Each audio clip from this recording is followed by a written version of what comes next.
kapasitas produksi sebanyak kurang dari 2.115.500 liter per tahunnya. Next, Mas. Nah, untuk produknya sendiri kita bagi menjadi dua produk utama. Yang itu yang pertama adalah wine, di mana wine ini adalah minuman beralkohol yang dihasilkan melalui fermentasi buah-buahan, terutama anggur. Di mana proses pembuatan wine ini melibatkan pemerasan buah atau anggur tersebut untuk didapatkan jusnya, yang kemudian difermentasi dengan bantuan ragi atau bakteri yang secara alami hadir atau disengaja. Tentunya diproduksi oleh PT Sababa ini pastinya dengan disengaja. Dan yang kedua ada grappa atau eh, brandy. Ini minuman beralkohol asalnya dari Italia, sejenis sama brandy yang terbuat dari biji-bijian atau ampas anggur yang tersisa setelah proses pembuatan wine. Next. Nah, dari wine dan brandy tadi, eh, ini menghasilkan beberapa produk turunan seperti yang bisa kita lihat di PPT ini. Next aja, Mas.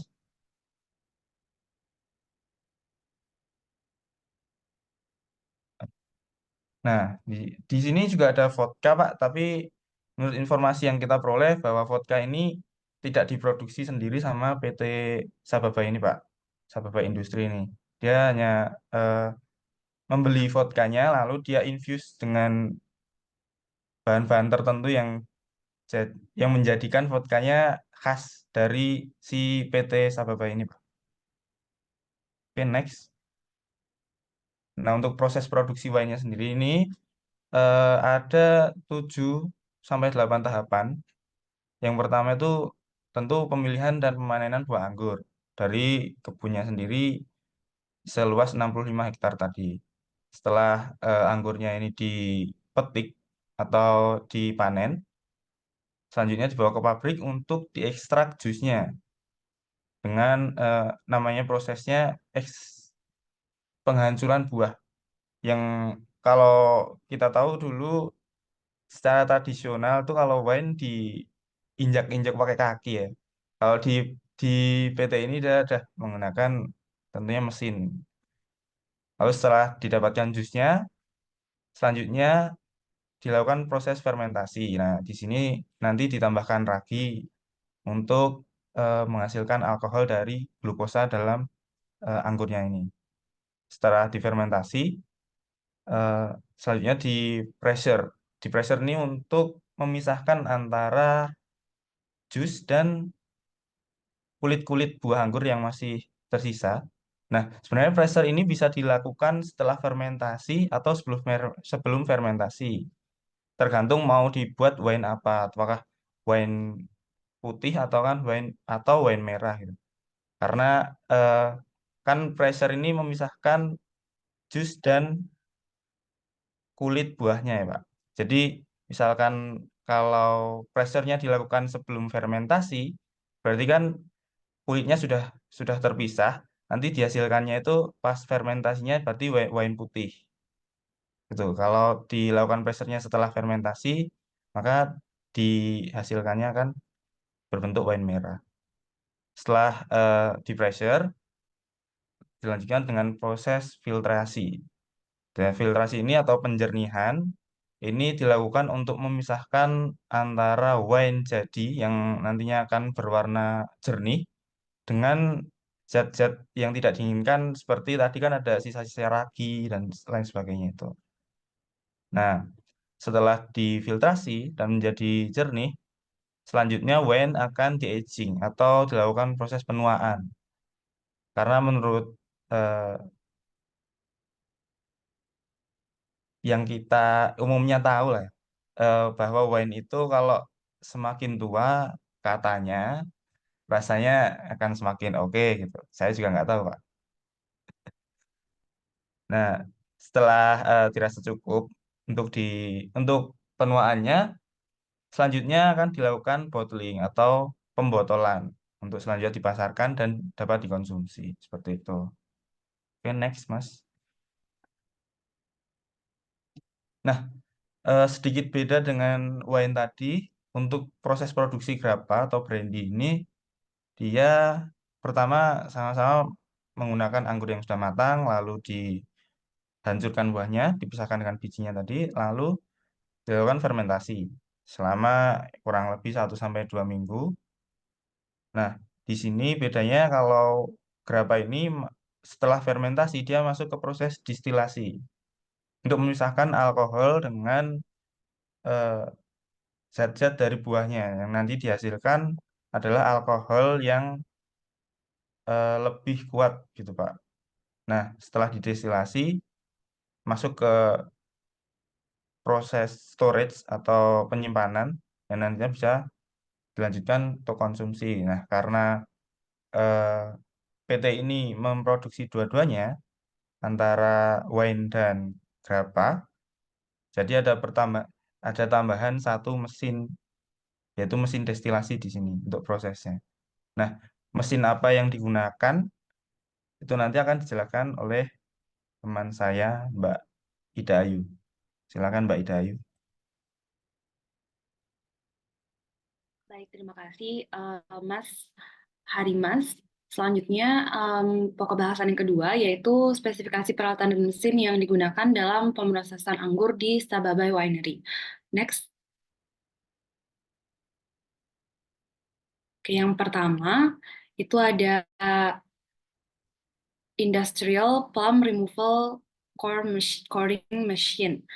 Ini merupakan, ada satu foto yang hilang ya kayaknya. Ini merupakan mesin yang memisahkan antara buah anggur sama tangkainya gitu. Jadi namanya proses de-stemming. Fotonya seperti yang ada di gambar. Jadi dia dipisahkan dari tangkai anggurnya. Kalau misalnya tadi di flowchart yang dijelaskan oleh Harimas, itu ada di bagian yang pertama setelah anggurnya datang ke pabrik. Selanjutnya,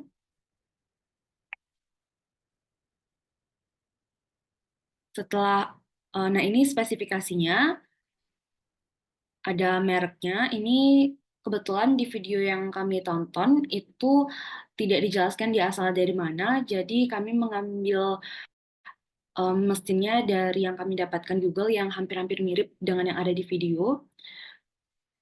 Dari sumbernya dari fotonya.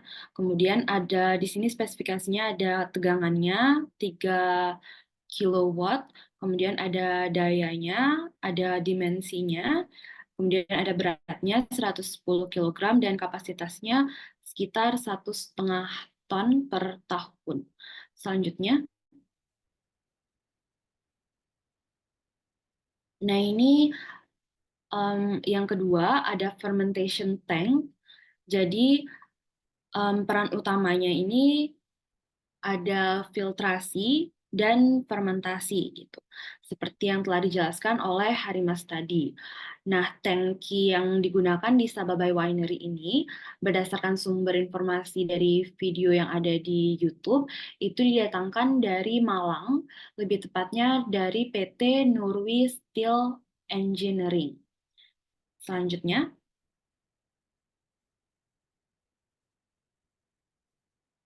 nah, ini spesifikasinya.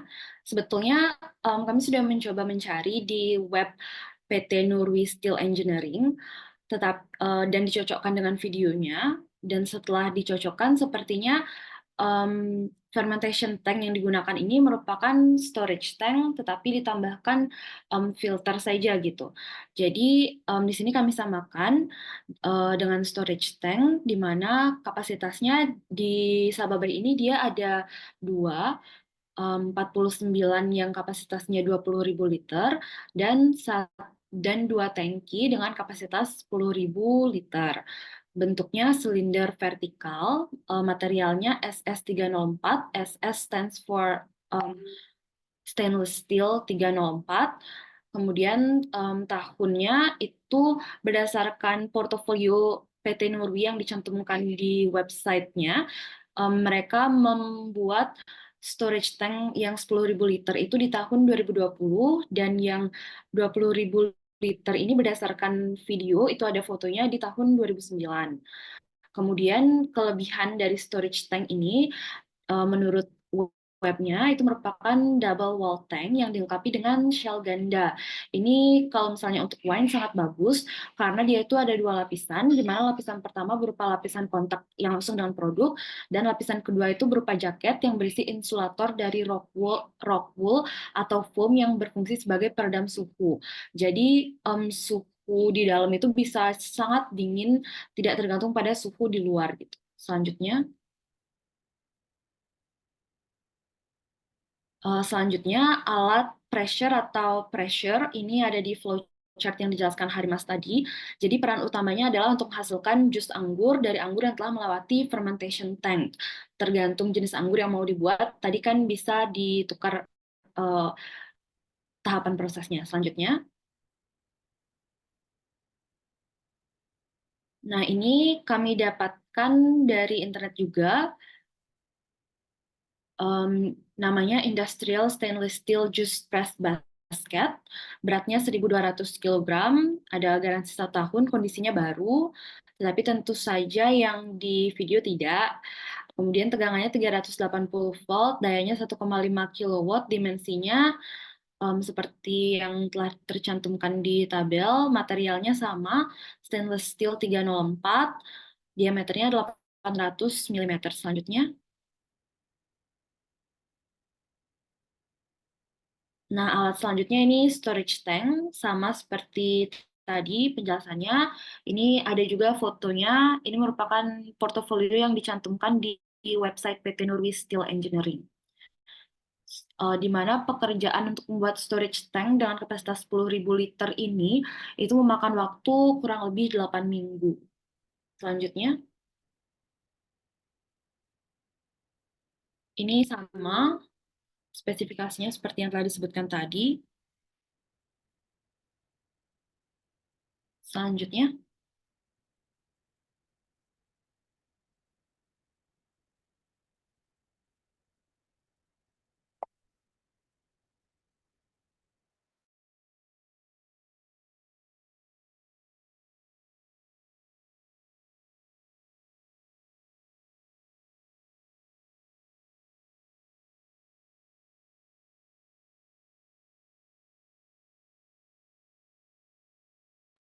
Terputus ya.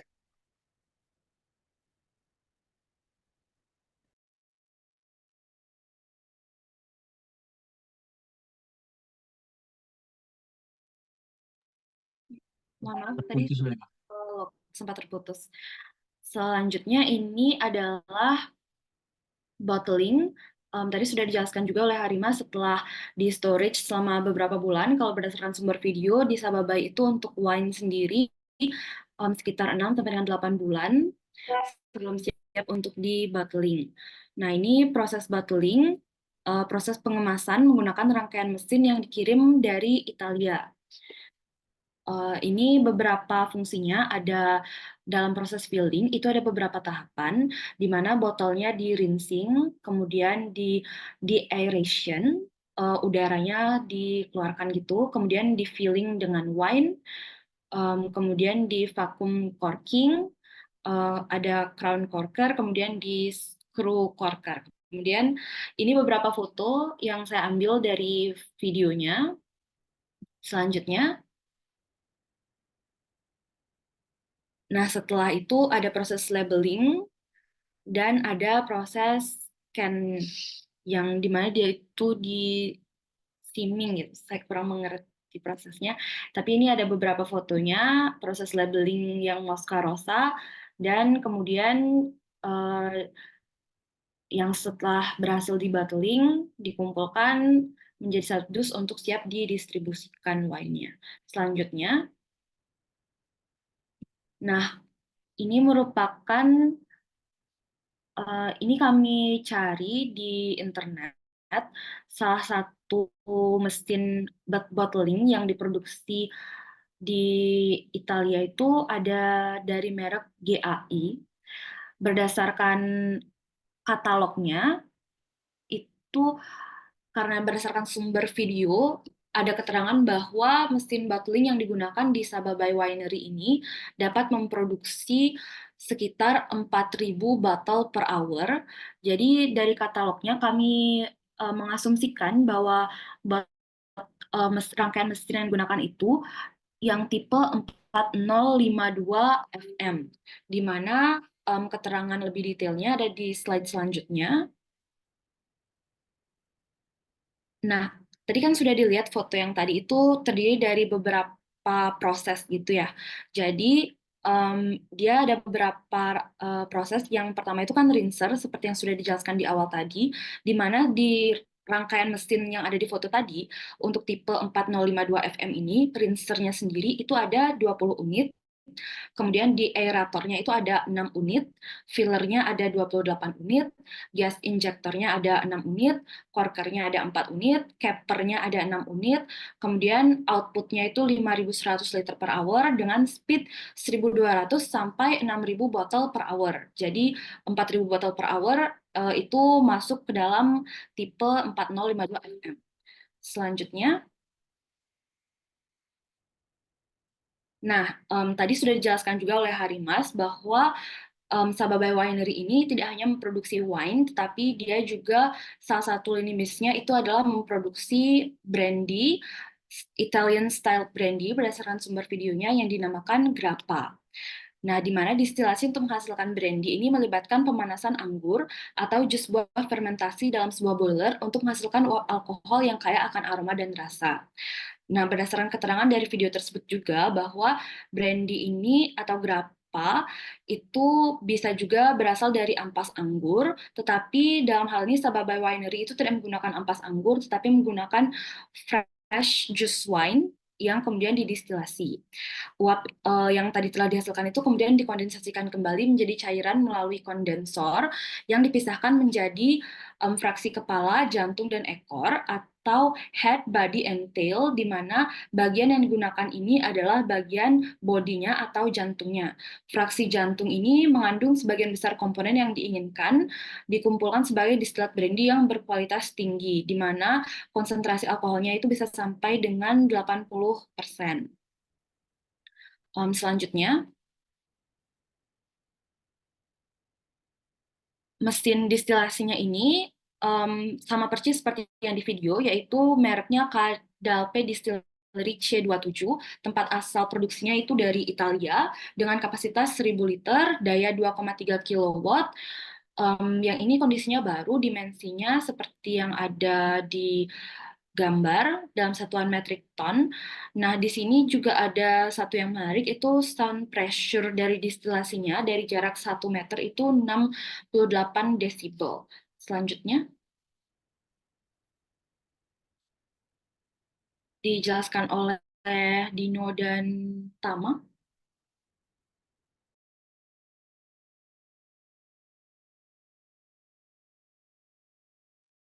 Dibuka dulu yang mesin.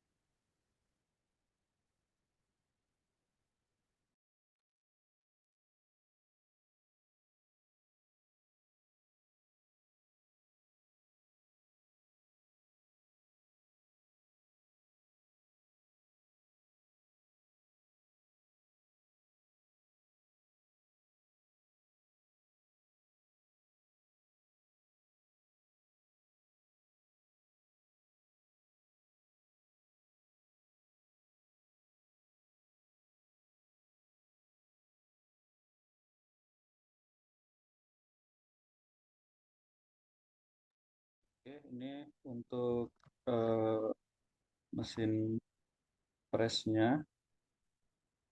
Ini data pembanding yang kami dapat. eh, ini dari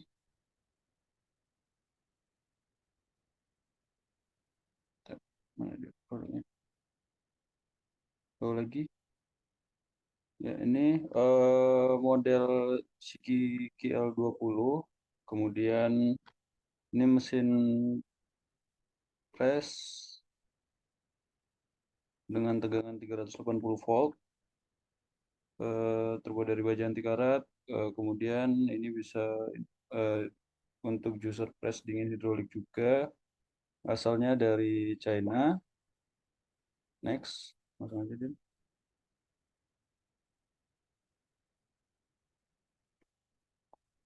Selanjutnya ini deskripsinya di bawah.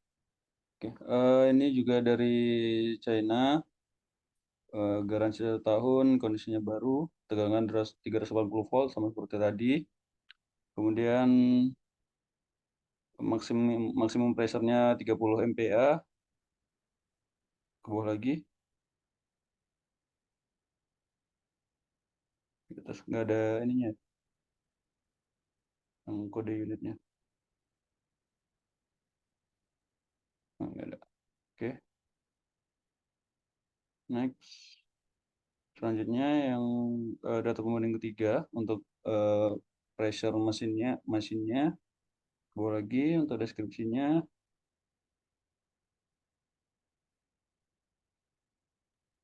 Ya, untuk ini produknya showroom di Amerika Serikat, kemudian namun asal dari China juga masih sama. Untuk garansi sama seperti tadi 1 tahun, merek QD, jenis tipe hidrolik, tegangan masih sama seperti tadi 380 volt, daya 2,2 kW, kemudian tahun pembuatan di 2019.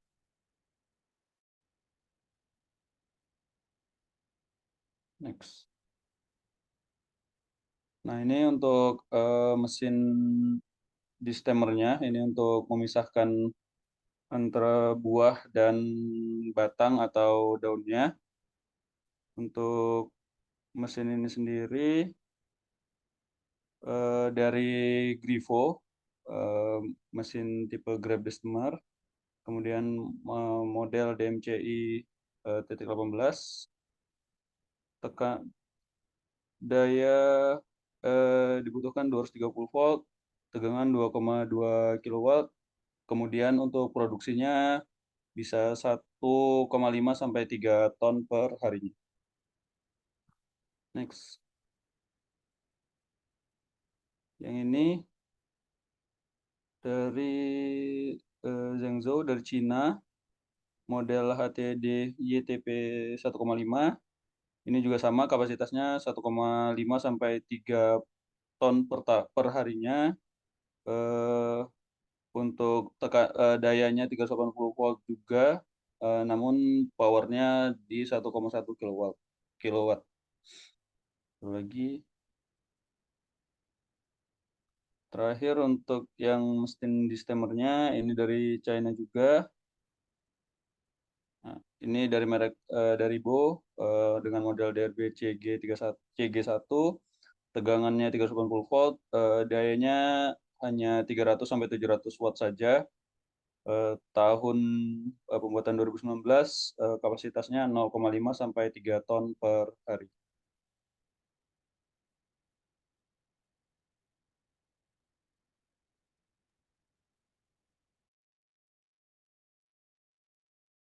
Kemudian untuk selanjutnya itu mesin distilasinya.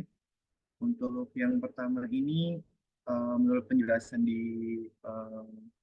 dari perusahaan yang kami amati, untuk kapasitas dari distilasinya itu yang 1000 liter. Kemudian untuk spesifikasi alatnya sendiri,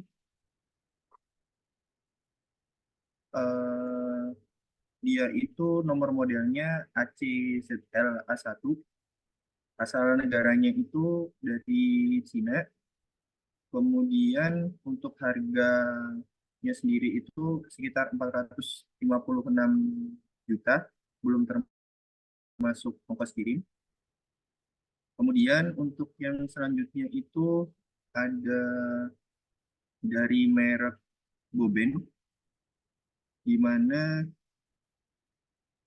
dia untuk kapasitasnya itu 10.000 liter juga dengan nomor model BOB MU01 1000 dengan perkiraan harganya itu sekitar 556 juta sekian sampai dengan 572 juta sekian, belum termasuk ongkos pengirimannya.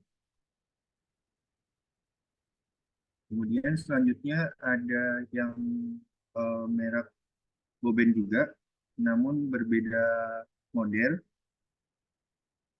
Namun untuk kapasitasnya juga sama, 1000 liter juga dengan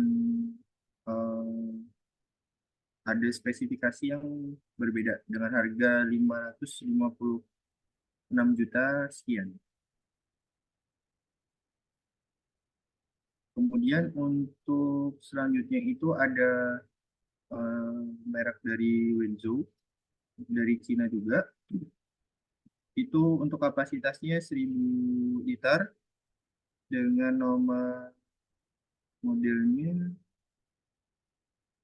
tidak ada, dengan dayanya itu 60 kilowatt juga dengan perkiraan harga itu dari rentang 621 juta sampai dengan 818 juta, belum termasuk ongkos kirim. Untuk storage tank sendiri ini harganya bisa berbeda-beda tergantung dari spesifikasi tambahan yang dimasukkan dalam storage tanknya nanti.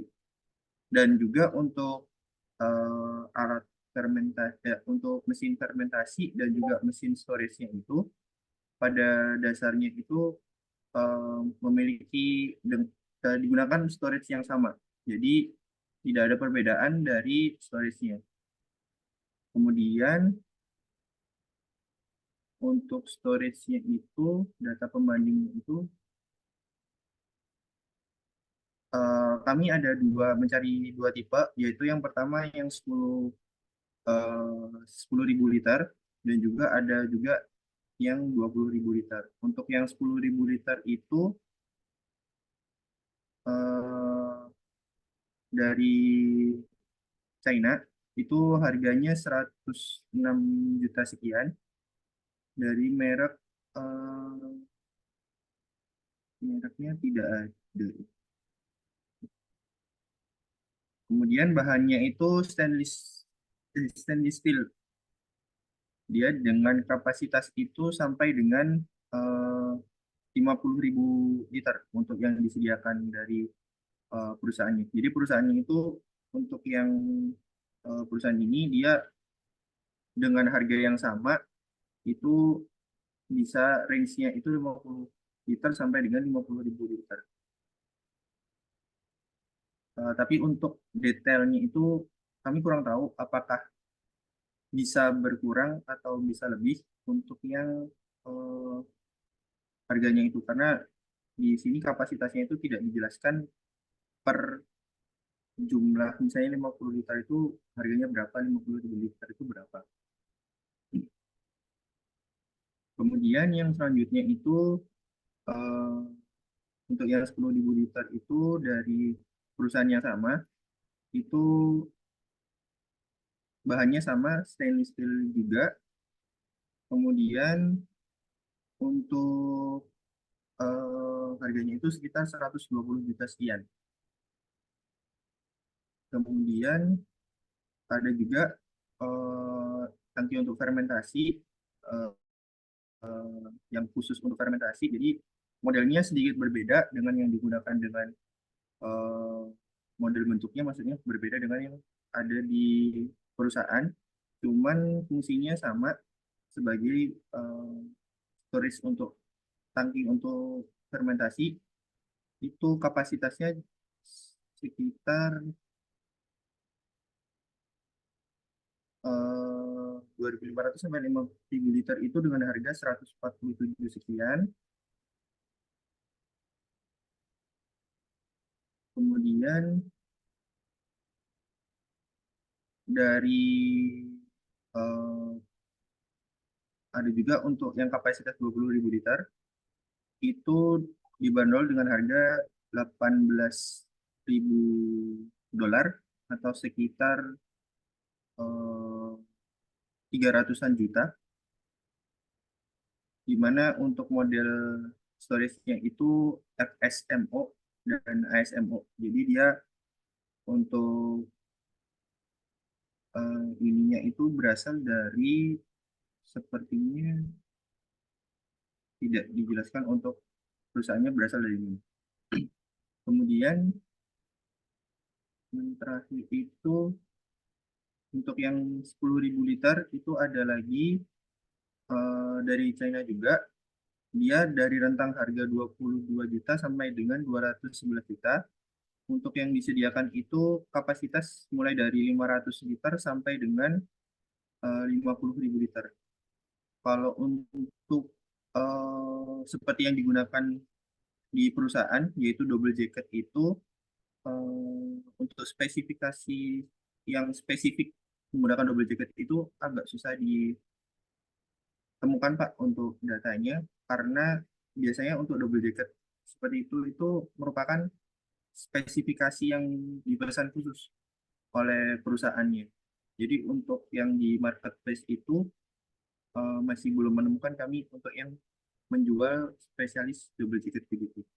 Kemudian untuk yang distilasi tadi juga, untuk rata-rata itu untuk data pembanding yang kami temukan sebelumnya, itu terdapat tabungnya itu ada bermacam-macam, Pak. Jadi tidak ada yang khusus satu atau dua seperti yang digunakan di perusahaannya tersebut. Kemudian untuk yang mesin satu lagi, yaitu mesin bottling yang dipesan langsung dari Italia itu, kami masih belum menemukan data pembandingnya, karena rata-rata untuk mesin bottling itu memang dipesan secara spesifik, Pak. Jadi memang tidak ada yang memberikan harga secara tertulis langsung, karena berdasarkan permintaan dari konsumen. Jadi sampai saat ini kami masih belum menemukan untuk data pembanding dari mesin bottling tersebut. Mungkin itu presentasi yang kami bisa sampaikan di malam hari ini, Pak. Kurang lebihnya mohon maaf apabila mungkin ada tambahan atau pertanyaan dari Bapak barangkali. Oke, terima kasih teman-teman dari kelompok 1. Mungkin dari teman-teman yang lain mau bertanya atau memberikan tanggapan terkait dengan presentasi dari kelompok 1. Silakan sebelum saya menanggapi. Izin Pak, berizin bertanya Pak. Ya, silakan. Ke kelompok ya, bukan ke saya. Oh ya, Atau siap. mau ke saya? Untuk kelompok Dino, izin bertanya. Ya, silakan. Eh, jadi tadi kan disampaikan ada salah satu data pembanding, yaitu kalau nggak salah tadi merek Boben 400 jutaan tadi ya kalau nggak salah. Tadi dari situs AliExpress. Jadi yang mau saya tanyakan itu apakah kita masih bisa menggunakan eh, data pembanding tersebut, sedangkan di satu sisi sebenarnya untuk AliExpress kalau saya tidak salah itu sudah diblokir oleh pemerintah Indonesia. Itu saja, terima kasih. Eh, Kalau untuk data pembanding, sepertinya untuk kayak tadi kan ada yang dari AliExpress. Nah, itu kalau apabila kita menggunakan melalui internet itu sangat jarang yang menjual eh, mesin-mesin dengan mencantumkan harga secara spesifik. Jadi biasanya itu perusahaan-perusahaan itu memang mencantumkan spesifikasi dari mesinnya, dan juga sebenarnya agak lumayan banyak, tapi untuk harganya itu kita harus menanyakan langsung kepada perusahaan tersebut. Jadi semacam kita membuat penawaran atau proposal ke mereka terkait dengan mesin yang akan kita pesan. Nah, untuk open source yang bisa kita manfaatkan itu untuk mesin-mesin spesifik seperti ini, itu biasanya memang seperti di AliExpress atau mungkin Alibaba atau mungkin marketplace dari China yang menjual barang-barang dari China. Karena memang untuk barang-barang yang dari Indonesia atau misalnya dari Eropa itu memang mereka secara khusus, jadi tidak dijual di marketplace secara langsung. Mungkin ada yang masih ingin ditanyakan Mas? Atau masih kurang penjelasannya?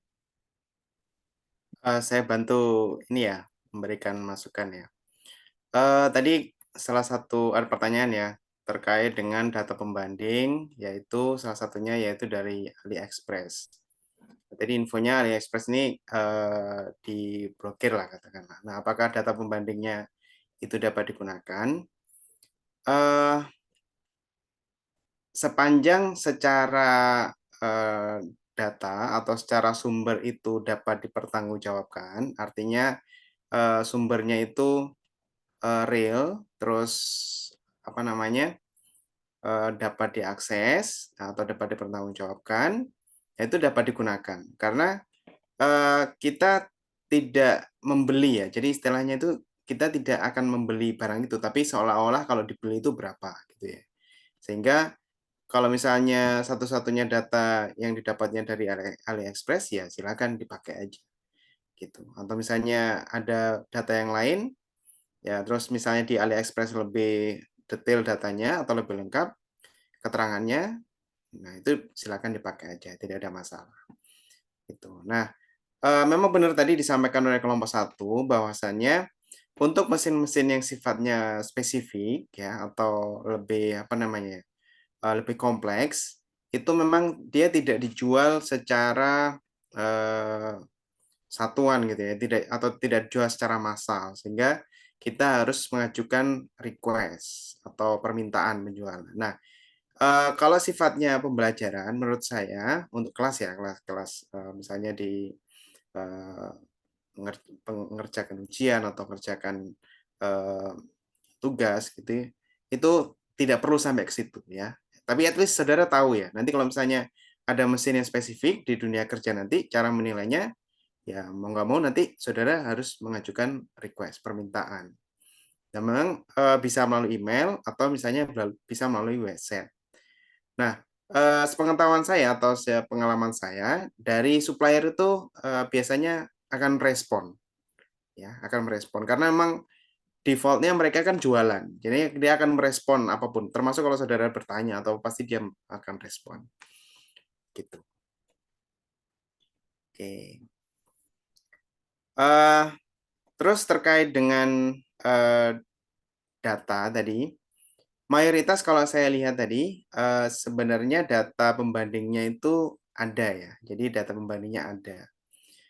Nah, data pembanding itu bukan berarti data data kayak ini ya, atau data yang digunakan untuk pendekatan pasar. Ya, data pembanding itu digunakan untuk menghitung RCN.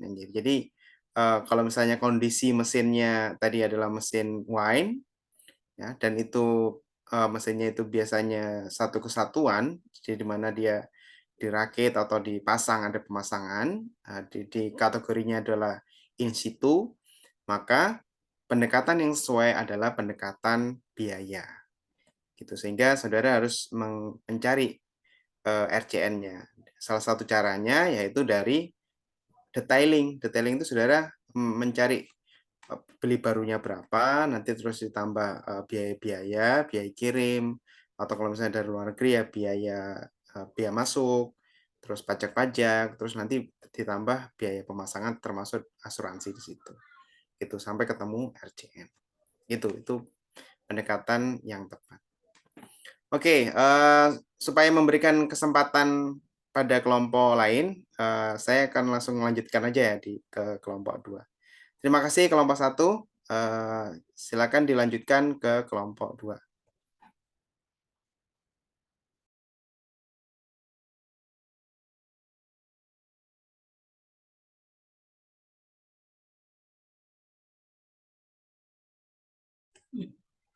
Assalamualaikum warahmatullahi wabarakatuh. Waalaikumsalam. Selamat malam Mbak Andika dan teman-teman. Kami dari kelompok 2 akan mempresentasikan hasil kerja kami tentang analisis makro, mikro, dan spesifikasi peralatan serta data pembanding di industri beton.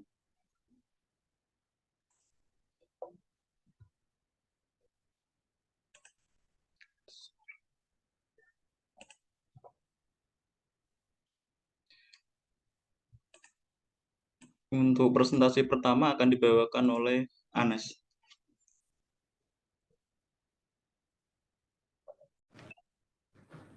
Oleh Joshua.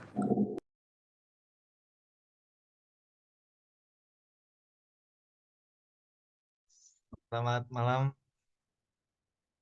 rekan-rekan dan Bapak dosen. Sekarang saya ingin membuka presentasi dari kelompok 2 yang beranggotakan oleh Agnes Dayang Gisiombing absen 1, Andre Nugroho absen 5, saya Joshua Christian absen 12, dan Samuel John Rico Sida Putar absen 15. Nah, untuk kelompok kami akan membawakan mengenai perusahaan yang bergerak di industri beton. Boleh dilanjut, Mas Andre? Kita mulai dari identifikasi makro, boleh dilanjut. Nah, untuk produk yang diproduksi oleh pabrik dari PT yang kami analisa ini adalah beton non-sentrifugal dan beton sentrifugal. Boleh dilanjut.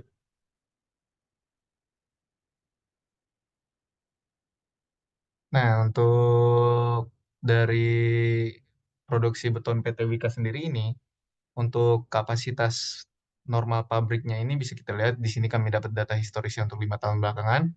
Di tahun 2023 dia untuk kapasitas normal pabriknya ada di 203.320.000.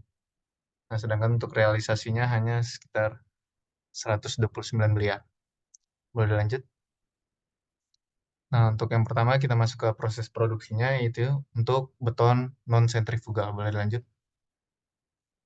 Nah, untuk beton non-sentrifugal sendiri ini adalah beton yang diproduksi tanpa menggunakan metode sentrifugal atau proses pembuatannya lebih konvensional, yang bahan campuran betonnya diaduk secara manual atau menggunakan mesin pencampur beton kemudian dituangkan ke dalam cetakan dan dibiarkan mengeras tanpa adanya gaya sentrifugal yang diterapkan ke beton tersebut. Beton ini sering digunakan dalam pembuatan elemen beton pracetak seperti balok, panel, dan blok. Boleh lanjut? Nah, untuk proses yang pertama dari produksi ini, dia ada di yang namanya reinforcing. Apa itu reinforcing? Adalah proses pemasangan material penguat seperti baja tulangan ke dalam struktur beton yang meningkatkan kekuatan, kekakuan, ketahanan terhadap tekanan, tarikan, dan gaya lainnya. Proses reinforcing ini membentuk struktur beton bertulang yang merupakan konsep dasar dalam konstruksi beton bertulang. Nah, untuk mesin-mesin yang bisa digunakan dalam proses reinforcing ini, beberapa mesin yang bisa digunakan adalah ada yang namanya bar cutter dan bar bender, itu untuk memotong baja tulangan serta membentuk baja tulangan sebagaimana bentuk beton yang diinginkan nanti. Terus untuk mesin ikat kawat bajanya ada. Terus ada welding mesin. Welding mesin. Itu adalah mesin untuk pengelasan untuk menggabungkan beberapa baja tulangannya. Boleh dilanjut? Nah, terus proses kedua ada di mold and accessories preparation. Apa itu? Itu merupakan proses persiapan cetakan atau mold dan aksesoris lainnya yang diperlukan sebelum beton dicor ke dalamnya. Persiapan ini penting untuk memastikan bahwa beton akan membentuk struktur yang sesuai dengan desain yang diinginkan, serta untuk memfasilitasi proses pengecoran yang lebih efisien dan akurat. Mesin yang bisa digunakan meliputi batching plant, formwork system, dan mixer mini. Apa itu formwork system? Formwork system itu kita mungkin kenalnya dengan bahasa awam bucketing ya. Cuman ini untuk yang lebih masif, yang lebih besar. Boleh lanjut? Nah, yang ketiga adalah proses tracing untuk pre-tensioning produk. Ini merupakan proses peningkatan kekuatan dan kinerja struktur beton. Proses ini melibatkan pemasangan kawat baja ke dalam cetakan beton sebelum beton dicor. Setelah beton mencapai kekuatan yang memadai, kawat baja bisa ditarik atau di-stressing dengan gaya tertentu untuk memperkuat beton. Proses ini membantu beton untuk menahan tegangan yang timbul dari beban yang bakal diterimanya nanti.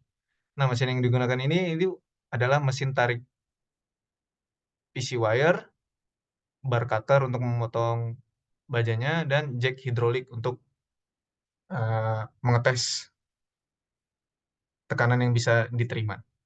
Boleh lanjut? Nah, ini ada pouring and compacting. Untuk proses pouring atau finishing adalah di mana permukaan beton yang baru dicor dihaluskan dan dibentuk sesuai kebutuhan desain atau spesifikasi proyek. Proses ini melibatkan penggunaan alat-alat seperti puring kayu, purit logam, untuk meratakan permukaan beton, menghilangkan kekurangan atau cacat, dan memberikan hasil akhir yang halus dan rata. Yang kedua adalah compacting atau pemadatan. Itu adalah proses untuk menghilangkan gelembung udara yang terperangkap di dalam beton, yang memastikan bahwa beton terdistribusi secara merata ke dalam casing atau cetakan yang sudah disiapkan tadi. Pemadatan bertujuan untuk meningkatkan kepadatan beton sehingga menghasilkan struktur yang lebih kuat dan tahan terhadap tekanan dan gaya eksternal. Mesin yang bisa digunakan itu meliputi kompresor, boiler dan chiller, dan bucket chore. Berlanjut. Nah, ini proses selanjutnya adalah curing. Ini merupakan proses perawatan beton setelah pengecoran selesai. Tujuan dari proses ini adalah mempertahankan kelembapan beton, mempercepat proses pengerasan sehingga beton dapat mencapai kekuatan yang optimal. Proses curing ini bisa dilakukan dengan berbagai cara.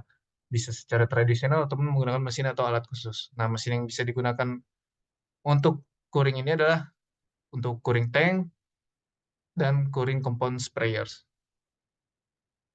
Lanjut.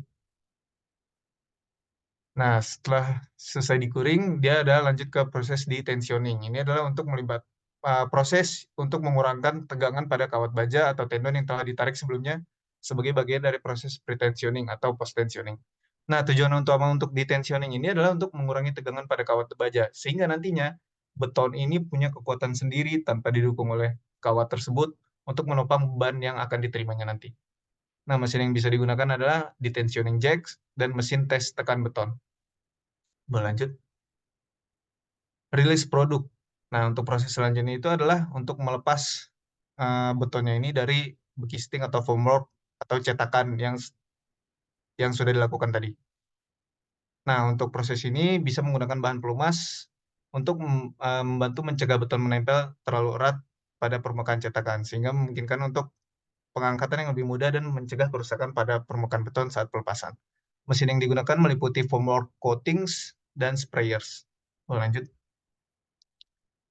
Produk stok ini adalah proses terakhir. Setelah beton dilepas dari casing, beton tersebut sudah diproduksi dan siap untuk digunakan dan dikirim ke pelanggan. Proses ini melibatkan pembuatan, penyimpanan, dan manajemen produk beton yang siap dijual. Nah, mesin-mesin yang digunakan dalam proses ini biasanya adalah mesin-mesin untuk pengangkutan seperti forklift, crane, chain hose, dan lain-lain.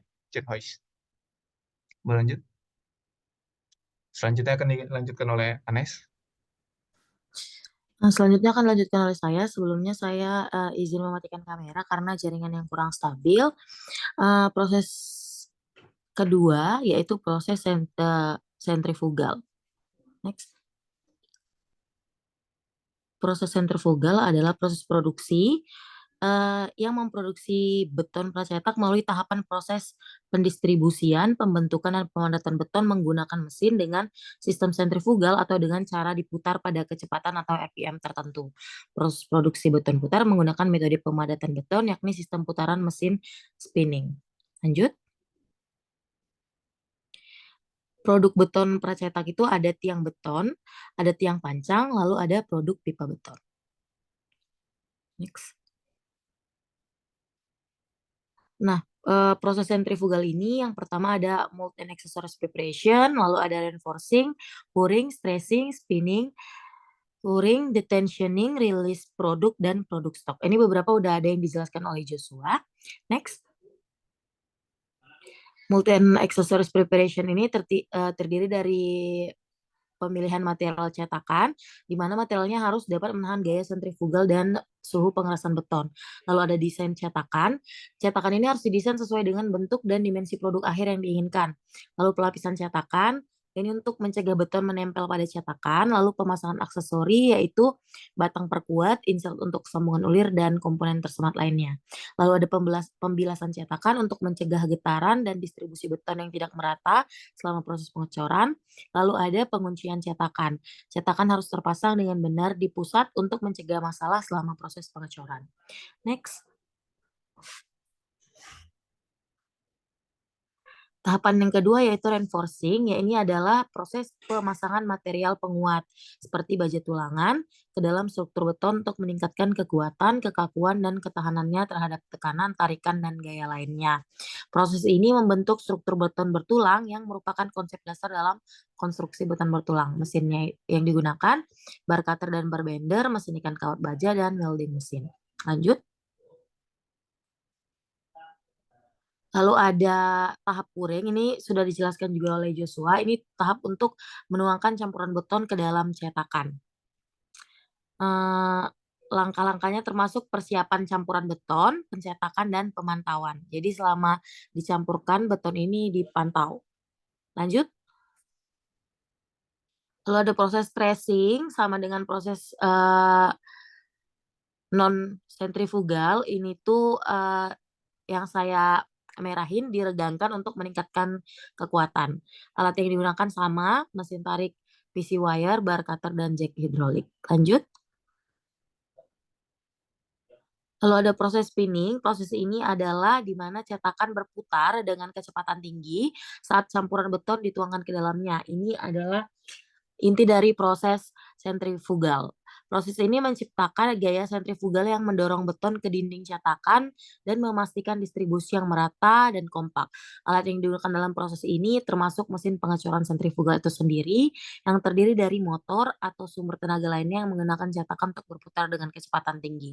Mesin ini biasanya dilengkapi dengan kontrol kecepatan untuk mengatur kecepatan putaran sesuai dengan kebutuhan. Lanjut.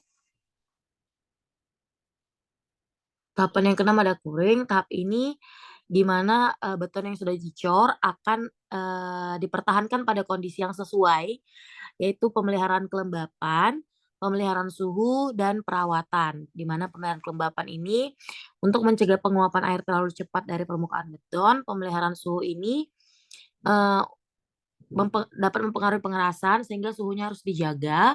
Lalu perawatan beton ini harus dibiarkan untuk mengeras selama periode waktu tertentu untuk mencapai kekuatan yang diinginkan.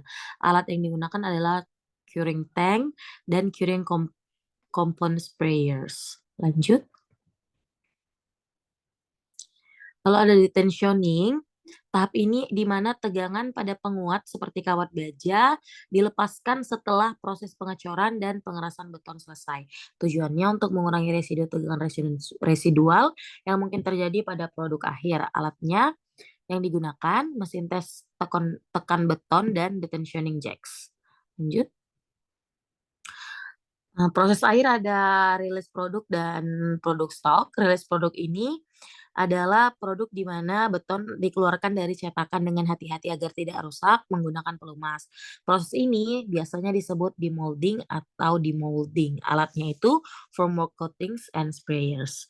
Sedangkan produk stok adalah tahap terakhir, yaitu melibatkan proses penyimpanan yang tepat untuk produk beton agar tetap dalam kondisi yang baik sampai siap digunakan. Alatnya itu forklift, crane, dan cane hose. Selanjutnya akan dilanjutkan oleh Andre.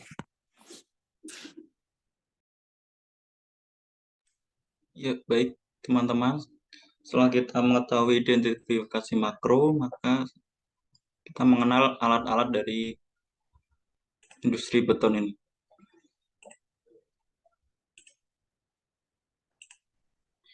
Nah, untuk alat-alat industri beton ini ada banyak sekali. Ini wilayahnya di pabrik Majalengka, punya Wika Beton. Ada batching plant, ini alat buat mengaduk semen, pasir tuh ya, pasir batu. Ada batching plantnya sendiri, mereknya Tachi, kapasitas 2 meter kubik, 60 meter kubik per jam, bisa mengaduk segitu selama 1 jam. Digerakkan motor 37 kW dengan dilengkapi dengan 3 silo. Yang pertama 2 silo semen Holcim kapasitas 55 ton dan 1 silo semen lokal dengan kapasitas 80 ton.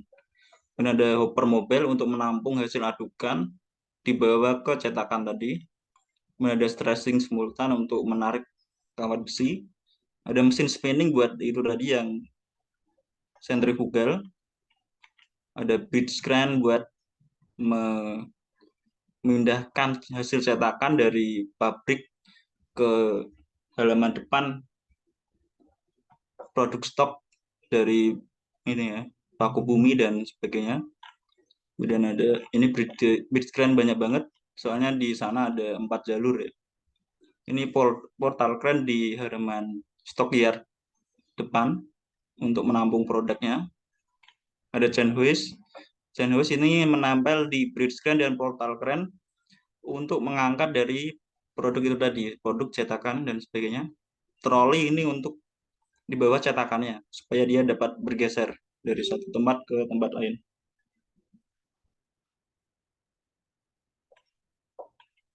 Kemudian ada mesin heading, ini buat membengkokkan besi. Ada mesin spiral buat memutar besi tadi. Ada bar cutter memotong, ini mereknya Toyo. Kapasitas 25 mm, ada wire catching juga buat membentuk dari besi cetakan. Ada cutting mesin heading panas, ada chiller juga, mereknya Macquarie, ada boiler merek Close dengan kapasitas 2.500 kg per jam, ada kompresornya juga. Kemudian mereka juga punya genset, trafo, mixer mini, ada mesin tes tekan beton. Nah, terus lanjut kita ke bawah. Dari 1 sampai 3 jalur ini rata-rata sama, sampai 4 jalur. Kemudian untuk alat berat, mereka memiliki mobil kren, forklift, wheel loader dengan merek Caterpillar, ada juga wheel loader Caterpillar. Kemudian ada juga mesin-mesin lab, ada instalasi air bersih, tangki solar, ada jembatan timbang juga, kapasitas 60.000 ton untuk menimbang produk sebelum dijual ke konsumen.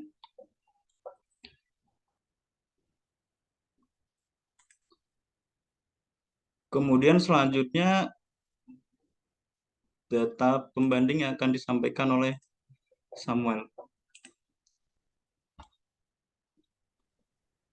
Baiklah, selanjutnya saya akan menuliskan untuk data pembanding.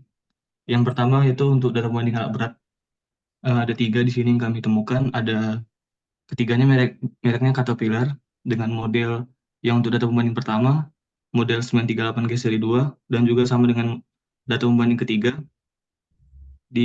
dengan harga 625 juta dan data pembanding ketiga di harga 585 juta, di mana data pembanding ketiga tahun pembuatannya di tahun 2010, sementara untuk data pembanding kedua harganya 1,2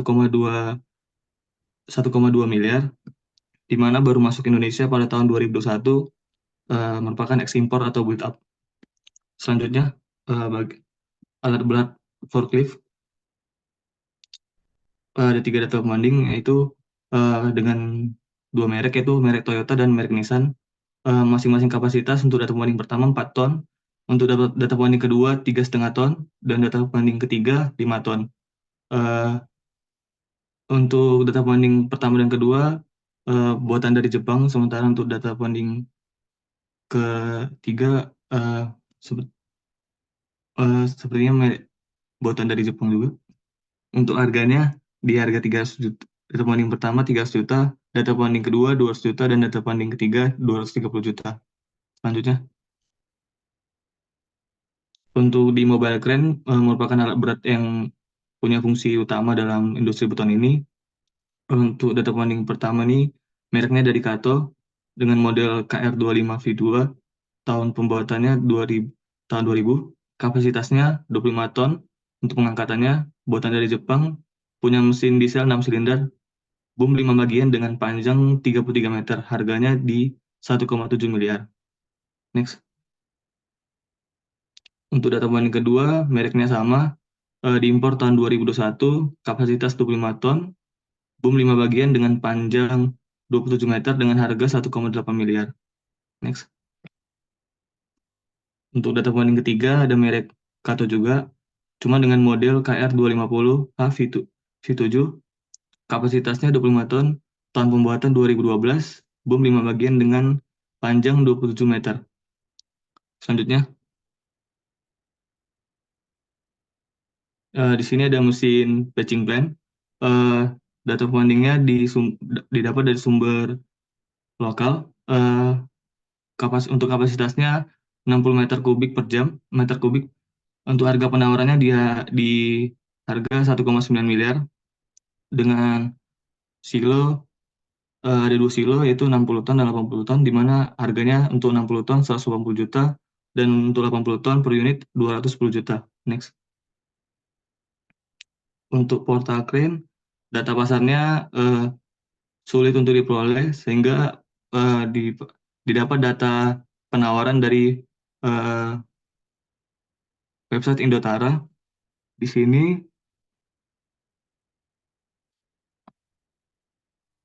untuk dari Indotara mereknya Mitsubishi dengan kapasitas 10.000 kilo dengan lifting height 6 meter dan spannya 12 meter dengan long travel 88 meter dengan harga per unitnya itu 567.485.000. Next.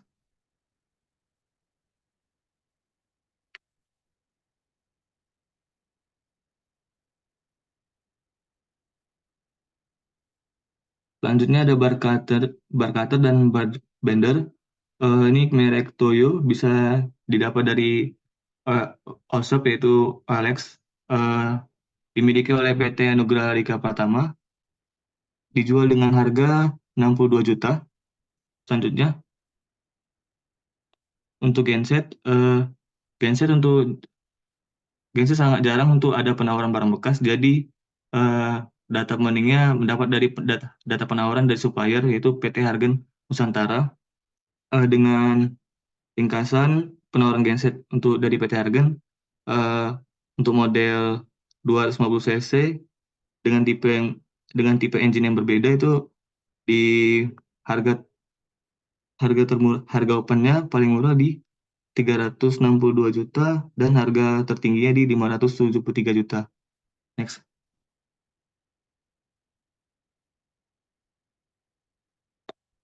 Kemudian ada transformator atau trafo.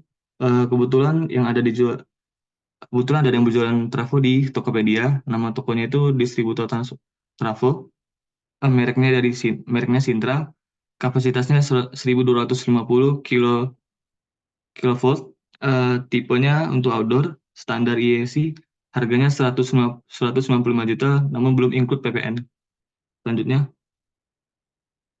untuk mesin tes tekan beton, kami dapat di all shop Tokopedia dengan harga 55.500.000. Lanjut di Trafolas Panasonic.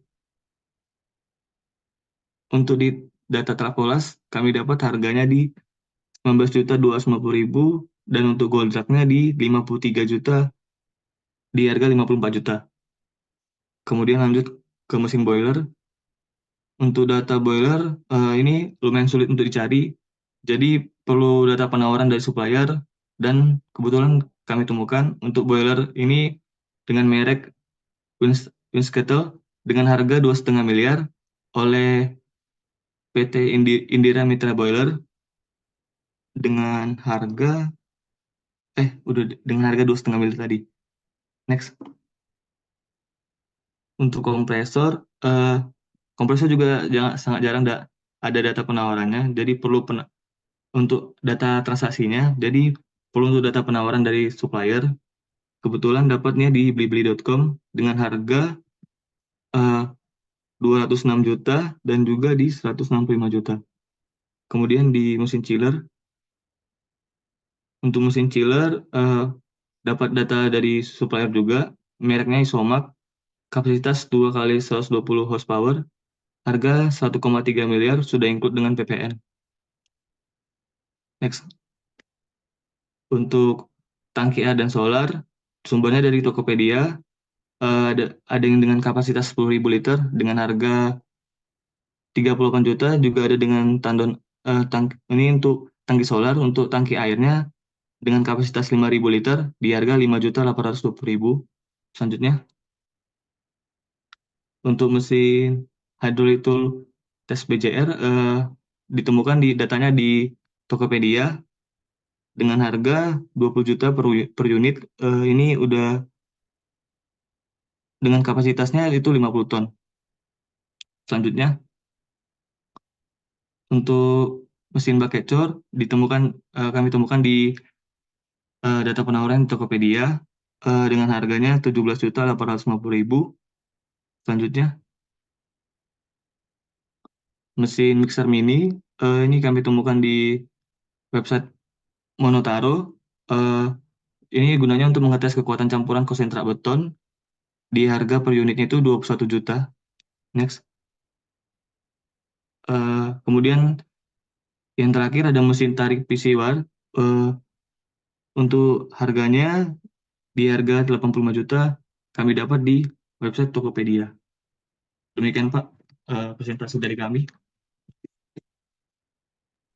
Baik, terima kasih kelompok 2. Mungkin tanggapan dulu dari teman-teman atau pertanyaan, silakan.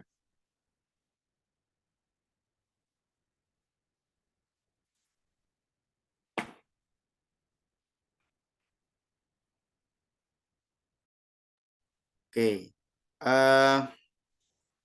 Tadi secara umum dari mesin-mesin yang digunakan untuk industri beton itu ada data pembandingnya ya. Secara umum dia ada data pembanding atau di pasaran itu ada, baik di dalam atau di luar negeri. Nah, mungkin kalau terkait dengan PT Wika tadi contohnya kan PT Wika. Nah, PT Wika ini kan skala industrinya kan ini saya nggak tahu ya bentuk pabriknya ya. Mungkin skala industrinya itu besar ya, bisa jadi itu besar. Nah, terus mesin-mesin yang digunakan pun biasanya juga besar-besar, juga besar-besar. Nah, ini saya ada satu pertanyaan nih untuk kelompok 2. Kalau misalnya dalam proses penilaian, nah, terus yang saudara hadapi itu adalah mesin-mesin yang skalanya besar, sehingga saudara tidak bisa atau kesulitan mencari dia belinya di mana atau suppliernya dari mana. Jadi intinya kesulitan lah mencari data pembandingnya. Kira-kira saudara masih bisa nggak menggunakan pendekatan yang biaya?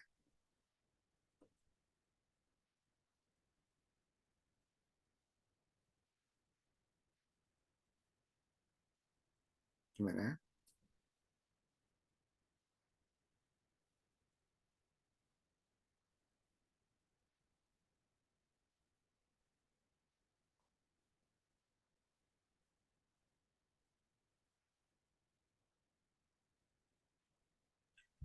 Izin menjawab, Pak. Ya, silakan. Untuk pendekatan biaya masih bisa ya, Pak. Kalau datanya susah, cara terakhir itu minta invoice, Pak, dari PT-nya. Nah, terus Invoice dari mereka invoice itu beli. diapain? Kita nanti sesuaikan ini data tahunnya. Biasanya gitu, Pak. Ya, betul Pakai sekali. inflasi. Ya, jadi saudara selain mencari data sendiri ya di pasar, saudara bisa pakai data dari internal perusahaan ya, bisa dari data invoice atau dari daftar aset ya. Di situ kan ada perolehan tuh. Nah, nanti dari perolehan itu disesuaikan ke nilai atau ditarik nilainya ke tanggal penilaian ya, bisa menggunakan dari inflasi atau bisa menggunakan indeks ya gitu. Ya, sehingga setelah ketemu RCN di tanggal penilaian baru dilakukan penyusutan sesuai dengan ketentuan dari pendekatan biaya. Itu ya. Itu tanggapan dari saya. Oke, terima kasih dari kelompok 2. Mungkin selanjutnya langsung ke kelompok 3, silakan.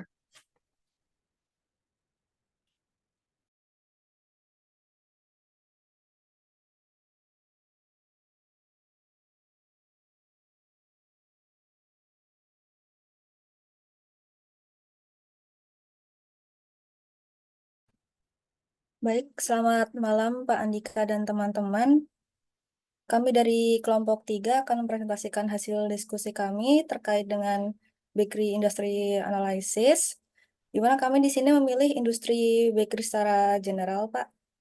Untuk kelompok 3 sendiri terdiri dari saya, Cori, Dinda, Yusuf, dan Wilson.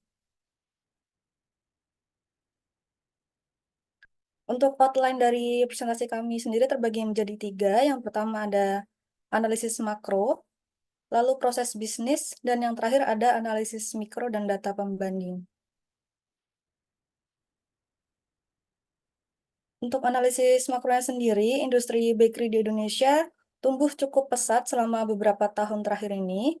Menurut statistik dari Kementerian Pertanian pada tahun 2018, konsumsi bakery seperti roti tawar mengalami kenaikan hingga 500% sejak tahun 2014. Peningkatan tersebut terus berlanjut, bahkan ketika masa pandemi di tahun 2021, Indonesia berhasil mencetak penjualan roti tertinggi di kawasan Asia Tenggara dengan total transaksi mencapai 18,7 miliar US dollar atau sekitar 2,6 triliun rupiah. Tingginya tingkat konsumsi roti ini dipengaruhi oleh beberapa hal, termasuk diantaranya adalah semakin banyaknya variasi jenis produk bakery yang ada di pasaran. Sebagai imbas dari naiknya popularitas budaya negara lain seperti Korea Selatan dan Jepang. Untuk proses bisnis di industri bakery sendiri, dimulai dari yang pertama adalah penyiapan bahan, yakni dengan melakukan pengukuran atau penimbangan bahan yang biasanya adalah dari tepung terigu, air, garam, gula, susu, dan lain sebagainya. Untuk metode pembuatan rotinya sendiri terbagi menjadi 3. Yang pertama ada sponge and dough, yang terbagi lagi menjadi 2 tahap, yakni yang pertama adalah sponge, di mana sebagian besar adalah bahan dari tepung terigu, air, dan ragi yang digunakan untuk menciptakan adonan yang masih ringan. Lalu tahap yang kedua adalah tahap dough atau adonan, di mana adonan tersebut sudah dicampur lagi dengan bahan-bahan lain seperti gula, garam, dan lemak untuk menciptakan adonan yang sudah siap dipanggang. Untuk metode yang kedua ada liquid fermentation, di mana dalam metode ini akan melibatkan penggunaan ragi cair atau liquid starter atau liquid fermentation untuk menghasilkan adonan roti yang lebih beraroma. Lalu untuk metode yang ketiga ada straight dough atau no time, di mana untuk metode ini melibatkan semua bahan-bahan yang awal tadi dicampur menjadi satu tahap, sehingga adonan tersebut akan mengalami fermentasi dalam jangka waktu yang relatif lebih singkat sebelum dipanggang. Untuk proses bisnis bakery sendiri biasanya menggunakan metode yang ketiga, yakni straight dough atau no time. Lalu selanjutnya untuk tahap yang berikutnya adalah tahap mixing atau tahap pencampuran adonan, yang dilanjutkan dengan tahap floor time atau bulk fermentation atau fermentasi awal. Pada tahap ini, adonan yang sudah dicampur tadi akan dibiarkan selama 1-2 jam untuk mengembang mencapai dengan tekstur yang diinginkan. Lalu tahap yang berikutnya adalah tahap make up, di mana tahap ini terbagi lagi menjadi 3. Yang pertama adalah tahap rounding, atau melakukan pembulatan pada adonan, dibulatkan menjadi bentuk-bentuk yang diinginkan untuk menciptakan ketegangan di permukaan adonan dan menjebak gas di dalamnya agar tidak keluar. Lalu tahap yang kedua ada intermediate proofing, di mana adonan yang sudah dibulat-bulat tadi akan dibiarkan lagi selama 15-20 menit untuk membuat adonan menjadi lebih empuk dan lebih mengembang. Lalu tahap yang ketiga ada sheeting atau molding, di mana adonan yang sudah dibiarkan tadi akan digiling setipis yang diinginkan menggunakan alat rolling pin atau yang lain sebagainya, yang dibentuk sesuai keinginan, yang mungkin nanti akan menjadi roti baguette atau roti tawar atau roti yang lainnya. Lalu proses berikutnya adalah proses panning, di mana adonan yang sudah dibentuk tadi akan dimasukkan ke dalam loyang yang sudah dioleskan dengan minyak atau mentega agar tidak ada pelekatan. Lalu yang selanjutnya adalah proses final proofing, di mana adonan yang sudah masuk loyang tadi akan dibiarkan kembali untuk mengembang selama kurang lebih 30 menit sebelum memasuki proses baking. Lalu proses selanjutnya adalah proses scoring atau topping, di mana adonan yang sudah dibiarkan dalam loyang tadi akan diberikan olesan mentega atau topping sesuai dengan yang diinginkan. Lalu yang selanjutnya adalah proses baking atau proses pemanggangan, di mana adonannya sudah dibentuk dan diberi topping tadi akan dimasukkan ke dalam oven yang sudah ditentukan suhu dan waktunya sesuai dengan yang dibutuhkan. Tapi biasanya untuk suhunya sendiri berada di angka 200 derajat Celcius dengan waktu kurang lebih 20 menit.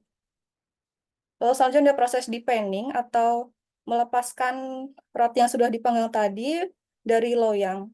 Lalu yang selanjutnya adalah proses cooling atau proses pendinginan, Yang selanjutnya akan dilakukan slicing atau pemotongan roti sesuai dengan ukuran yang dibutuhkan sebelum akhirnya ke final proses atau proses yang terakhir, yakni proses bagging atau proses pengemasan sebelum roti didistribusikan. Untuk jenis mesin dalam bakery industry yang akan kami bahas sendiri ada 8 mesin. Yang pertama ada automatic cookies machine, lalu yang kedua ada oven, ada ketiga bread proofer, 4 bread slicer, 5 dough divider, 6 dough mixer, 7 cashew case, dan yang ke-8 terakhir adalah convection oven. Untuk yang pertama ada automatic cookies machine atau mesin pembuat cookies otomatis. Di mana untuk identifikasi mikronya sendiri, automatic cookies machine adalah mesin cetak kue kering atau cookies otomatis untuk membuat berbagai bentuk cetakan yang dapat disesuaikan sesuai kebutuhan. Alat pembuat kue ini dapat mencetak dalam kurun waktu singkat dengan kapasitas 20-30 kue per menitnya.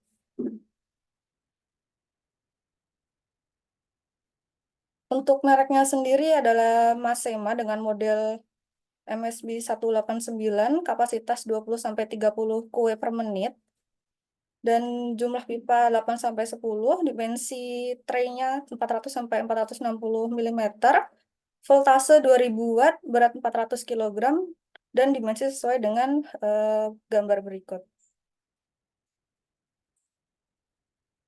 Untuk data pembandingnya sendiri, saya menemui di 3 situs yang berbeda. Yang pertama ada di Tokopedia. Di sini ada merek Crown dengan kapasitas yang sama 20-30 kue per menit. Untuk harganya sendiri, harga aslinya ada di 216.450.000. Jadi saya juga baru tahu di sini Bapak dan teman-teman bahwa ternyata di Tokopedia dan Shopee itu ada aturan maksimal harga. Jadi mereka akan menulis maksimal harga sebesar 100 juta dan 150 juta. Namun untuk barang-barang yang memiliki harga lebih dari itu akan ditulis pada bagian deskripsinya untuk harga aslinya. Lalu pembanding kedua ada di Shopee dengan merek Masema dengan harga 247.500.000. Kapasitas sama 20-30 kue per menit. Lalu yang ketiga di situs Monotaro dengan merek Crown, harga 332.998.890.000 dengan kapasitas yang sama. Lalu mesin yang kedua ada bread oven. Di sini oven menggunakan gas. Untuk identifikasi mikronya sendiri, oven ini biasanya digunakan untuk memanggang berbagai panggangan makanan sepertinya kue-kuean dalam industri bakery. Mesin ini memiliki pengatur suhu yang bisa diatur sesuai kebutuhan dan waktu yang diinginkan. Sistem pengapian di atas dan di bawah menggunakan bahan bakar gas LPG. Untuk merek sendiri di sini ada Vomac dengan model sebagai berikut, kapasitas 3 dek 9 tray, temperatur bisa diatur dari 20-300 derajat Celcius, voltase 220 volt, daya 225 watt, berat 341 kg, dan dimensi sebagai berikut. Untuk data pembandingnya sendiri, dari 3 situs, yang pertama dari situs Tokopedia, dengan harga 28.475.000, memiliki kapasitas yang sama, yakni 3 dek dan 9 tray. Lalu yang kedua, dari Vomac, seharga 30.795.713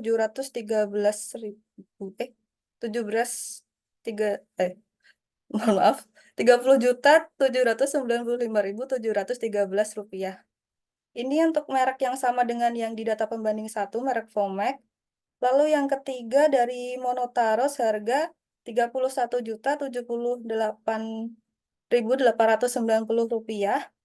Untuk 3 data pembanding ini memiliki kapasitas yang sama, yakni 3 dek dan 9 tray. Untuk selanjutnya akan dilanjutkan oleh teman saya.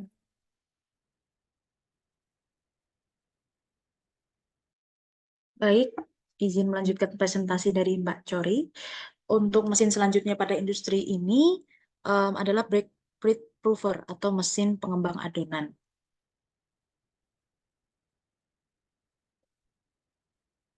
Bread proofer merupakan sebuah alat atau mesin yang digunakan untuk mengembangkan adonan roti, bakpao, dan donat. Pengembangan ini terjadi saat tahap fermentasi akhir atau final fermentation dengan melalui proses kontrol suhu dan kelembapan udara. Ada setidaknya 4 manfaat dari penggunaan mesin ini, yaitu menghasilkan fermentasi adonan yang baik dan sesuai, mencegah pengembangan tidak merata, menjaga kondisi optimal, dan juga menghemat waktu. Untuk spesifikasi produknya sendiri, mereknya adalah Vomac dengan tipe BFR YF16B untuk voltasenya 220 volt per 50 Hz, kemudian dayanya 2600 watt dan tipe mesinnya 16 tray dengan satu pintu, berat mesinnya 43 kg dan dimensi mesin sebagai berikut. Untuk deskripsi produknya, bodi terbuat dari stainless dan pintu kaca. Bagian bawah mesin terdapat roda sehingga mudah untuk dipindahkan. Roda dilengkapi dengan pengunci agar mesin tetap stay di tempat yang sudah ditentukan. Pintu mesin dilengkapi dengan karet sehingga menutup lebih rapat. Terdapat 16 buah rak yang dapat dibongkar pasang. Pada bagian bawah mesin terdapat tempat untuk diisi dengan air. Mesin ini memiliki 2 buah tombol fungsi, yaitu atomization yang mengatur kelembapan di dalam mesin dan temperatur yang mengatur suhu di dalam puffer. Untuk data pembandingnya sendiri, kebetulan untuk mesin ini kami menemukan banyak sekali di e-commerce, dan ini kami mengambil 3 contoh data pembanding yang ketiga-tiganya itu dari Tokopedia. Untuk data pembandingnya sendiri, kami menemukan yang sama persis dengan objek tadi, yaitu Vomac BFR YF16B, dengan range harga yang kurang lebih sama, yaitu untuk pembanding 1 dan 3 tuh dengan harga yang sama persis, 6.426.000 dan pembanding 2, 6.650.000. Kemudian alat yang selanjutnya adalah bread slicer, yaitu mesin pemotong roti. Mesin pemotong roti tawar atau bread slicer adalah alat yang digunakan untuk memotong roti dengan pisau tajam dan ukuran sangat presisi. Mesin ini sangat diandalkan untuk pemotongan helaian pada roti tawar dengan ketepatan pemotongan dan juga efisiensi waktu pengerjaan. Untuk spesifikasi produknya sendiri, kami mengambil merek Vomac juga, tipenya BSC31A, voltasenya 220, kemudian frekuensinya 50-60, dayanya adalah 250 watt. Untuk ketebalan roti yang dihasilkan 1,2 cm, panjang maksimalnya 380 mm, tinggi maksimalnya 130 mm, berat mesin 64,5 kg, dan dimensi mesin sebagai berikut. Untuk deskripsi produknya, bodi mesin terbuat dari campuran besi dan stainless anti karat. Tatakan untuk jalannya roti terbuat dari stainless. Untuk data pembandingnya sendiri sama, kebetulan kami menemukan banyak data pembanding di e-commerce, dan kali ini kami mengambil dari Tokopedia dan juga Shopee, di mana terdapat data pembanding yang sama persis dengan mesin objek, yaitu Vomac tipe BSC31A. Untuk range harganya kurang lebih sama pada pembanding 1 dan 3, yaitu 9.339.000 dan untuk pembanding 2, 9.363.000. Untuk data pembanding dan juga mikro yang selanjutnya akan dilanjutkan oleh Mas Yusuf.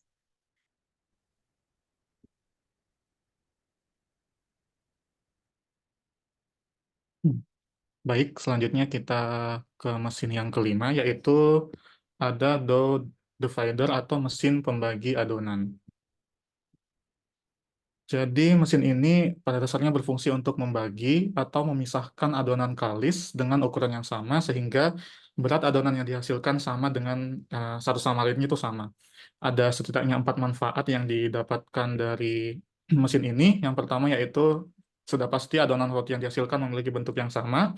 Lalu yang kedua praktis karena di sini pembuat hanya perlu menyiapkan adonan roti dan memasukkannya ke dalam mesin tersebut. Yang ketiga, efisiensi waktu. Dan yang keempat, dapat menekan biaya. Namun untuk poin ini, kembali lagi, sesuai dengan seberapa besar toko roti yang dimiliki oleh pengguna. Lalu untuk mereknya sendiri, di sini kami mengambil merek Vomac, tipenya DDR MP51. Voltasenya di 220 volt dengan daya 580 watt dan berat adonan yang bisa digunakan untuk mesin ini di 20-100 gram dan kapasitasnya di 110 kg per hour atau per jam. Dimensinya di 59 kali 42 kali 64 cm dengan berat mesin seberat 70 kg. Nah, mesin ini juga dilengkapi dengan feeding dough hopper. Jadi yang feeding dough hopper itu yang ini tempat memasukkan adonannya. Lalu dilengkapi juga dengan cutter guard yang itu adalah untuk melindungi tangan dari pisau. Jadi kan ini pisau pemotong adonannya, yang ini cetakannya. Jadi ini cutter guard-nya untuk melindungi tangan dari pisau ketika mesinnya sedang jalan. Lalu juga dilengkapi dengan roda untuk lebih mudah untuk dipindahkan. Lalu juga dilengkapi dengan cetakan 6 ukuran. Jadi ada yang diameternya 4 cm, yang cetakannya yang ini. Ada 4 cm, ada yang 3,7, 3,4, 3 cm, 2,5, dan 2 cm. Nah, mesin ini juga terbuat dari stainless steel yang anti karat. Catatan tambahan juga di sini adalah karakteristik bahan adonan yang digunakan tidak boleh terlalu lengket, terlalu padat, ataupun terlalu keras. Jadi harus pas. Untuk data pembandingnya sendiri, kami menemukan banyak data pembanding untuk mesin ini. Di sini kita ambil 3 data pembanding dengan merek dan tipe yang sama. Yang pertama dari Tokopedia dengan harga 21.630.000. Kalau kami kemarin lihat di detailnya, untuk ongkirnya sendiri ini pengirimannya dari Jakarta Barat dan tidak bisa dikirim ke luar Jabodetabek. Sehingga di sini penjualnya disclaimer bahwa dia hanya dapat membantu pengiriman ke daerah Jabodetabek saja. Nah, untuk ongkir di Jabodetabeknya sendiri berada di kisaran 100.000 sampai 300.000, sehingga kalau misal kita adjust harganya mungkin bisa di angka 21.800.000 sampai 22 juta. Lalu untuk pembanding kedua, kami ambil dari website Monotaro dengan harga, ini harga yang tercantum di websitenya masih belum include PPN. Jadi kalau misal kita tambah PPN-nya 11% di angka 24.418.890, dia pengirimannya dari Jakarta dan bisa keluar Jabodetabek. Dan kami cek detailnya juga, dia memberikan gratis ongkir ke Jabodetabek, seluruh Pulau Jawa, Bali, dan Sumatera dengan syarat dan ketentuan yang berlaku. Lalu untuk pembanding yang ketiga, kami ambil dari Shopee dengan harga 22.711.000. Dia ini pengirimannya dari Surabaya dan dapat dikirim keluar kota, dan jika dikirimnya di daerah Surabaya dia free ongkir. Selanjutnya mesin dough mixer atau mesin pengaduk adonan. Jadi dough mixer ini atau biasa juga disebut dengan horizontal mixer adalah jenis mixer roti yang digunakan untuk mengaduk berbagai adonan seperti mie, kulit pangsit, dan roti. Fungsi utamanya adalah untuk menghasilkan adonan yang lebih baik dengan mencampurkan setiap bahan secara lebih merata dan sempurna dengan kapasitas yang cukup besar. Dough mixer ini banyak digunakan untuk keperluan industri bakery. Untuk jenis mesin yang kami ambil di sini mereknya Vomac, tipenya sebagai berikut, voltasenya di 220 volt, frekuensinya 50/60 Hz, dayanya di 2200 watt, kapasitasnya di 18 kg per batch, kecepatannya di 30 R per menit, dimensinya sebagai berikut, dan beratnya di 65 kg. Nah, mesin ini juga dilengkapi dengan pengaduk yang berbentuk pipih, di mana klaimnya dengan pisau ini bisa menjadi lebih cepat dan maksimal. Lalu juga dilengkapi dengan pengaduk dengan 2 poros. Untuk data pembandingnya juga mesin ini kami menemukan banyak. Di sini kita ambil 3. Yang pertama dari Tokopedia, harganya di 5.724.000. Jadi untuk 3 data pembanding ini juga merek dan tipenya sama semua. Untuk yang dari pembanding 1 yang Tokopedia ini, dia pengirimannya dari Jakarta Barat dan free ongkir untuk wilayah Jakarta. Lalu pembanding kedua, kami ambil dari Monotaro. Harga yang tercantum di websitenya ini masih exclude PPN, jadi setelah kita hitung sama PPN-nya, dia jadinya di 6.600 sekian. Dia pengirimannya dari Jakarta dan juga ada free ongkir ke Jabodetabek, seluruh Pulau Jawa, Bali, dan Sumatera. Lalu untuk pembanding yang ketiga, dari Shopee dengan harga 5.672.050, dia pengirimannya dari Semarang. Baik, untuk mesin selanjutnya akan dijelaskan oleh Mas Wilson. Baik, saya akan melanjutkan ke mesin yang selanjutnya, yaitu cake showcase atau showcase kue. Nah, jadi cake showcase ini itu adalah wadah atau display untuk menampilkan kue dengan cara yang menarik. Jadi dia itu transparan seperti rak gitu ya. Tapi cake showcase ini ada mesin untuk menjaga temperaturnya, suhu, dan juga untuk menjaga tingkat kelembapannya agar kualitas kue tetap terjaga. Nah, jadi untuk objeknya itu dia cake showcase yang mereknya itu Gea dengan model Black Marble SR740 dengan power yang dibutuhkan tuh 950 watt, dapat menampung volumenya itu 490 liter. Jadi itu model refrigerannya R134A. Dia memiliki 3 shelf dengan berat 270 kilo dengan dimensi 1,2 meter kali 68 kali 1,3 meter.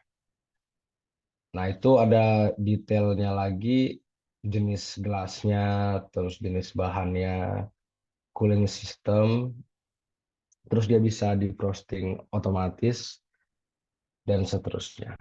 Selanjutnya. Nah, ini berdasarkan data yang kami cari, pembandingnya itu saya menemukan 2 di Tokopedia dan 1 di situs Ramesia. Yang pertama itu dia harganya di Tokopedia senilai 29.999.000 atau 30 juta. Terus yang kedua 26.773.200. Dan yang ketiga dari Ramesia itu harganya 25.110.000.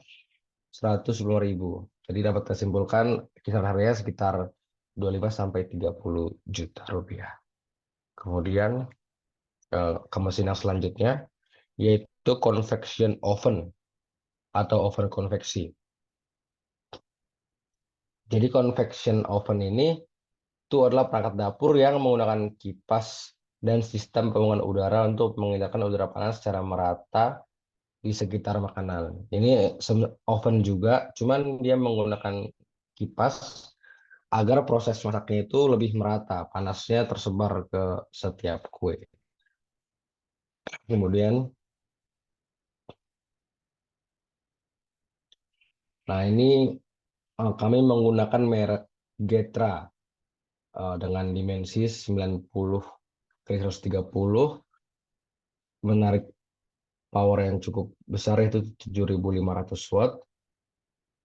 Ukuran tray-nya atau tray atau nampan itu 60 kali 40 kali 2 cm dengan temperatur 300 Celcius dan jumlah pan atau tray-nya itu sebanyak 5 pieces.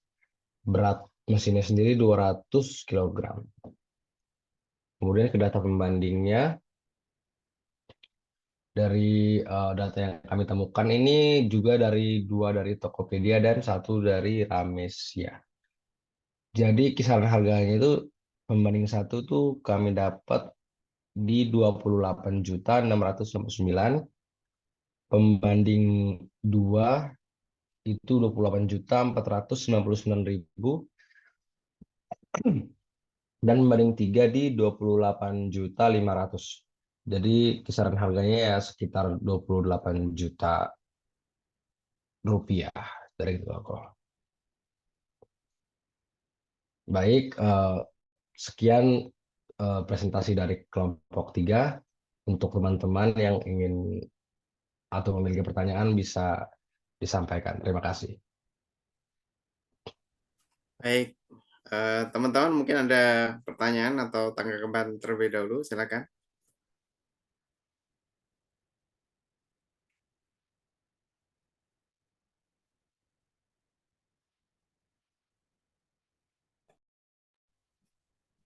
Secara umum tadi untuk yang industri apa namanya roti ini,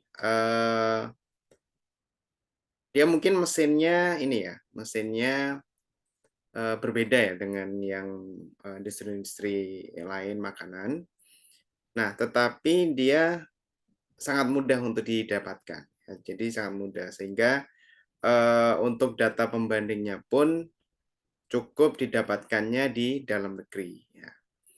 Nah, yang mungkin yang menjadi apa namanya, yang menjadi tantangannya itu kalau ukuran ya, kembali lagi ukurannya. Misalnya skala besar, dia ukurannya mesinnya menjadi besar.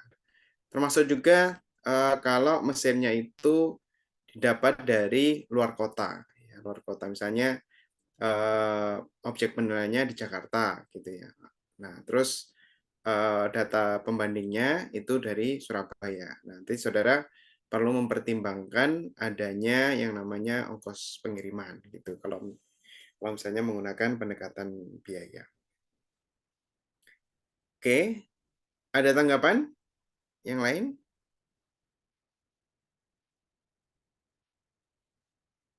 Oke, Izin, Pak. ya silakan, Mas Alvin. Mungkin saya tanyanya ke Pak Andika ya, Pak. Ya, silakan Mas. Eh, kan perbedaannya kan mesin-mesin itu kan ada yang harganya rendah, ada yang harganya tinggi ya, Pak. Jadi ada yang mungkin harganya cuma puluhan juta, ada yang sampai miliaran, Pak. Hmm. Nah, dalam kasus penilaian mesin itu eh, kita mempertimbangkan eh, minimal nilai mesin yang akan dinilai nggak sih, Pak? Soalnya kan kalau semisal mesin yang kecil kan mungkin kalau di dalam pabrik mesin kecil kan banyak, Pak, dibanding dengan mesin yang nilainya yang besar-besar. Nah, itu apakah dipertimbangkan, Pak, untuk ada batas minimal nilainya? Maksudnya itu apakah semua mesinnya itu dinilai gitu ya, Mas? Atau Iya, Pak. ada Atau mesin batasannya? yang besar-besar saja. Oh iya ya. Jadi gini, yang pertama kita lihat dulu tujuan penilaiannya ya. Tujuan penilaiannya itu apakah dia hanya mesin-mesin tertentu saja atau dia mesin secara keseluruhan ya atau integrated plan ya. Nah, kalau misalnya kita menilainya itu secara integrated plan, maka salah satu apa namanya? Salah satu tahap yang dilakukan itu mengelompokkan mesin-mesinnya, mesin dan peralatan. Jadi dikelompokkan. Jadi dikelompokkan misalnya kategori apa namanya?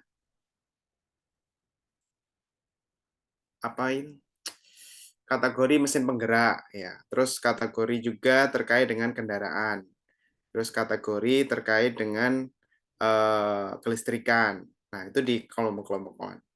Nah, apakah semua mesin yang ada itu dinilai? Ya tidak. Ya, tetap dari kategori tadi itu dilihat mana dari mesin-mesin dan peralatan tadi yang mempunyai dampak signifikan ya. Jadi dia mempunyai ada ini ya material, jadi mempengaruhi nilai secara material. Ya misalnya ada kayak trafo gitu ya kecil, ya berarti tidak perlu dipertimbangkan kayak gitu. Nah kalau yang dipertimbangkan ya trafo yang ukuran besar, artinya dengan adanya atau dengan menilai itu nanti mempengaruhi nilai dari keseluruhan yang akan kita hasilkan. Jadi tetap ada batasannya, Mas. Nah, batasannya itu tidak ada berapa rupiah, tidak. Ya, tergantung keyakinan dari penilai. Keyakinan penilai, oh ini tidak signifikan, jadi bisa dikeluarkan. Gitu, Mas. Oke, ada lagi yang lain, silakan.